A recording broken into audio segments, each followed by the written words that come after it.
പാശ്ചാത്യ ശക്തികളും ഇറാനും തമ്മിൽ രൂപപ്പെട്ടു വന്നേക്കാവുന്ന ഒരു താൽക്കാലിക സമാധാന ഉടമ്പടിയെക്കുറിച്ചുള്ള ശുഭസൂചനകൾക്ക് ദിവസങ്ങളുടെ ആയുസ് പോലും നൽകാതെ മിഡിൽ ഈസ്റ്റ് വീണ്ടും ഒരു സമ്പൂർണ്ണ പ്രാദേശിക യുദ്ധത്തിന്റെ വക്കിലേക്ക് നീങ്ങിയിരിക്കുകയാണ്. പേർഷ്യൻ ഗൾഫ് മേഖലയിലുണ്ടായ അപ്രതീക്ഷിതവും അതിശക്തവുമായ സൈനിക അട്ടിമറിയാണ് പുതിയ സംഘർഷങ്ങൾക്ക് ആക്കം കൂട്ടിയിരിക്കുന്നത്. മാസങ്ങളായി തുടരുന്ന അസ്ഥിരതയ്ക്ക് നേരിയൊരു അയവ് വരുമെന്ന് അന്താരാഷ്ട്ര സമൂഹം പ്രത്യാശിച്ചിരുന്ന ഘട്ടത്തിലാണ് എല്ലാ കണക്കുകൂട്ടലുകളും തെറ്റിച്ചുകൊണ്ട് യുദ്ധഭീതി വീണ്ടും ആളിപ്പടരുന്നത്. തന്ത്രപ്രധാനമായ പേർഷ്യൻ ഗൾഫ് മേഖലയിൽ അമേരിക്കൻ സൈന്യവും ഇറാനും തമ്മിൽ നേരിട്ടുള്ള സൈനിക ഏറ്റുമുട്ടൽ ആരംഭിച്ചതായി US സെൻട്രൽ കമാൻഡ് ഔദ്യോഗികമായി സ്ഥിരീകരിച്ചു കഴിഞ്ഞു.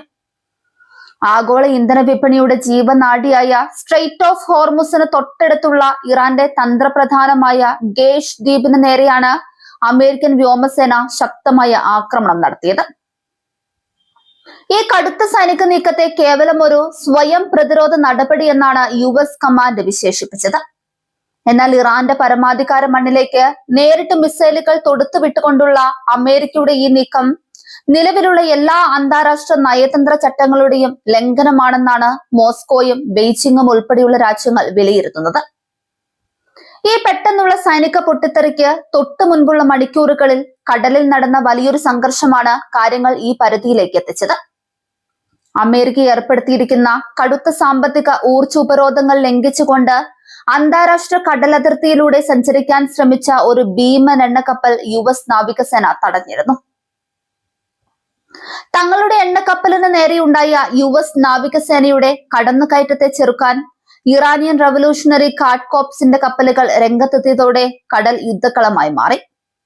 മിസൈലുകളും കനത്ത മെഷീൻ ഗണ്ണുകളും ഉപയോഗിച്ച് ഇരുപക്ഷവും പരസ്പരം ആക്രമിച്ചതോടെയാണ് മിഡിൽ ഈസ്റ്റിലെ സമാധാന ചർച്ചകളെല്ലാം വെറും ജലരേഖയായി മാറിയത്. തങ്ങളുടെ തന്ത്രപ്രധാനമായ സൈനിക കേന്ദ്രത്തിന് നേരെ അമേരിക്ക നടത്തിയ വ്യോമാക്രമണത്തിന് തൊട്ടു പിന്നാലെ ഇറാൻ ഒട്ടും സമയം കളയാതെ തങ്ങളുടെ മാരകമായ തിരിച്ചടിക്ക് തുടക്കമിട്ടു. പേർഷ്യൻ ഗൾഫ് മേഖലയിലെ തങ്ങളുടെ അയൽ രാജ്യങ്ങളിൽ സ്ഥിതി ചെയ്യുന്ന അമേരിക്കൻ സൈനിക താൽപര്യങ്ങൾക്ക് നേരെ ഇറാൻ വൻതോതിൽ ബാലിസ്റ്റിക് മിസൈലുകളും ആത്മഹത്യാ ഡ്രോണുകളും തൊടുത്തുവിട്ടു. ഇറാന്റെ ഈ അപ്രതീക്ഷിത മിസൈൽ മഴയെ തുടർന്ന് കുവൈറ്റ്, ബഹ്റൈൻ തുടങ്ങിയ രാജ്യങ്ങളിലുടനീളം അടിയന്തര യുദ്ധ മുന്നറിയിപ്പുകൾ മുഴങ്ങി. അർദ്ധരാത്രിയിൽ നഗരങ്ങളെ നടുക്കിക്കൊണ്ട് വ്യോമാക്രമണ സൈറണുകൾ ഉയർന്നതോടെ ഈ രാജ്യങ്ങളിലെ സാധാരണക്കാരായ ജനങ്ങളും വിദേശ പൗരന്മാരും വലിയ പരിഭ്രാന്തിയിലായി. കുവൈറ്റിലുള്ള അമേരിക്കൻ സൈനിക താവളമായ അലി അൽ സലൈം എയർബേസിനെ ലക്ഷ്യമാക്കിക്കൊണ്ടാണ് ഇറാന്റെ മിസൈലുകളിൽ ഭൂരിഭാഗവും വന്നതെന്നാണ് പ്രാദേശിക റിപ്പോർട്ടുകൾ സൂചിപ്പിക്കുന്നത്.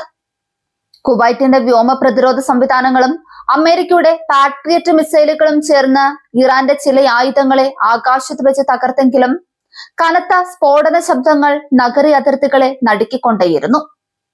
അതുപോലെ തന്നെ US നാവികസേനയുടെ 5ാം നാവിക വ്യൂഹം ആസ്ഥാനമായി പ്രവർത്തിക്കുന്ന ബഹ്റൈനിലും സ്ഥിതിഗതികൾ അങ്ങേയറ്റം ഭീതിജനകമായിരുന്നു.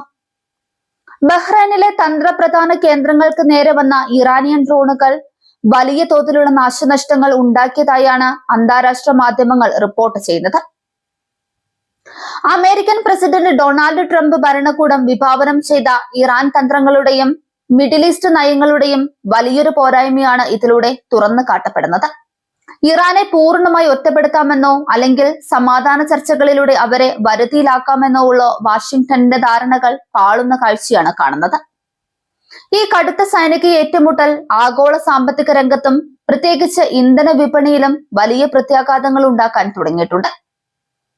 സ്ട്രെയിറ്റ് ഓഫ് ഹോർമുസിന് തൊട്ടടുത്തുള്ള ഗേഷ് ദ്വീപിൽ യുദ്ധം മുറുകിയതോടെ ലോകത്തെമ്പാടുമുള്ള എണ്ണക്കപ്പലുകളുടെ നീക്കം താൽക്കാലികമായി നിർത്തിവെച്ചിരിക്കുകയാണ്. മിഡിൽ ഈസ്റ്റിലെ സംഘർഷം കേവലം ഇസ്രയേലിലും ലെബനനിലും മാത്രം ഒതുങ്ങുന്നതല്ലെന്നും അത് പേർഷ്യൻ ഗൾഫിലെ വലിയ അറബ് രാജ്യങ്ങളിലേക്ക് പടരാൻ മിനിറ്റുകൾ മാത്രം മതിയാകുമെന്നും ലോകരാജ്യങ്ങൾ തിരിച്ചറിഞ്ഞിരിക്കുന്നു. കുവൈറ്റും ബഹ്റൈനും ഈ യുദ്ധത്തിന്റെ ഭാഗമായി മാറിയതോടെ സൗദി അറേബ്യയും UAEയും തങ്ങളുടെ അതിർത്തികളിലെ സുരക്ഷാ സംവിധാനങ്ങൾ യുദ്ധകാലാടിസ്ഥാനത്തിൽ വർദ്ധിപ്പിച്ചിരിക്കുകയാണ്. ഐക്യരാഷ്ട്രസഭയും മറ്റ് അന്താരാഷ്ട്ര സമാധാന സംഘടനകളും ഇരുപക്ഷത്തോടും അടിയന്തരമായി യുദ്ധം നിർത്തിവെക്കാൻ ആവശ്യപ്പെടുന്നുണ്ടെങ്കിലും വാഷിംഗ്ടണും ടെഹ്റാനും തങ്ങളുടെ നിലപാടുകളിൽ നിന്ന് പിന്നോട്ടു പോകാൻ തയ്യാറായിട്ടില്ല. തങ്ങളുടെ ഡ്രോൺ കേന്ദ്രം തകർത്തതിന് പകരമായി അമേരിക്കൻ കേന്ദ്രങ്ങളെ ഇനിയും ലക്ഷ്യമിടുമെന്ന് ഇറാൻ സൈനിക വക്താക്കൾ വ്യക്തമാക്കുമ്പോൾ ഒരിഞ്ച് പോലും പിന്നോട്ടില്ലെന്ന കർശന നിലപാടിലാണ് പെന്റഗൺ. വരും ദിവസങ്ങളിൽ ഗൾഫ് മേഖലയിലെ സൈനിക വിന്യാസം അമേരിക്ക കൂടുതൽ ശക്തമാക്കുമെന്നാണ് സൂചനകൾ. എന്നാൽ ഇറാന്റെ മിസൈൽ ഡ്രോൺ സാങ്കേതിക വിദ്യകളെ പൂർണ്ണമായി തടുക്കാൻ നിലവിലുള്ള പ്രതിരോധ സംവിധാനങ്ങൾക്ക് സാധിക്കാത്തത് അമേരിക്കൻ സഖ്യകക്ഷികളിൽ വലിയ ആശങ്ക പരത്തുന്നുണ്ട്. പേർഷ്യൻ ഗൾഫിൽ ഇപ്പോൾ ഉണ്ടായിരിക്കുന്ന ഈ ഭീകരമായ സൈനിക പൊട്ടിത്തെറി മിഡിൽ ഈസ്റ്റിനെ ഒരു വലിയ വിനാശകരമായ യുദ്ധത്തിലേക്ക് തള്ളിവിട്ടിരിക്കുകയാണ്. ഗേഷ് ദ്വീപിലെ US ആക്രമണവും അതിന് മറുപടിയായി കുവൈറ്റിലും ബഹ്റൈനിലും ഇറാൻ നടത്തിയ മിസൈൽ വർഷവും വരാനിരിക്കുന്ന വലിയ ദുരന്തങ്ങളുടെ ആമുഖം മാത്രമാണ്. സാമ്പത്തിക യാഥാർത്ഥ്യങ്ങളെയും സൈനിക ശക്തികളെയും അവഗണിച്ചുകൊണ്ട് മിഡിൽ ഈസ്റ്റിൽ സമാധാനം കൊണ്ടുവരുവാൻ കഴിയില്ലെന്ന വലിയൊരു സത്യമാണ് ഈ സംഭവങ്ങൾ അടിവരയിടുന്നത്.